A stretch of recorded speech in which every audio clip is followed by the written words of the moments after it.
बिस्मिल्लाहिर्रहमानिर्रहीम। अस्सलामु अलैकुम वरहमतुल्लाहि वबरकातुहू। कुरानी टीवी चैनल से आपको खुश आमदीद कहते हैं। आज की इस नई वीडियो में हम आपको रसूल करीम सल्लल्लाहु अलैहि वसल्लम का वो फरमान सुनाने जा रहे हैं जिसमें आप सल्लल्लाहु अलैहि वसल्लम ने रास्ते पर बैठने से मना फरमाया। हुज़ूर नबी करीम सल्लल्लाहु अलैहि वसल्लम ने रास्ते पर बैठने से मना फरमाया तो सहाबा कराम ने अर्ज़ किया कि ये तो हमारी मजलिसें हैं जहाँ हम बातचीत करते हैं।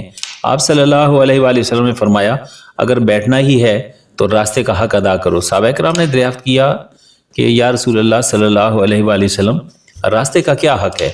आप सल्लल्लाहु अलैहि वसल्लम ने इरशाद फरमाया कि नज़र नीची रखो, किसी को तकलीफ़ मत पहुँचाओ, सलाम का जवाब दो और अच्छाई का हुक्म दो और बुराई से रोको।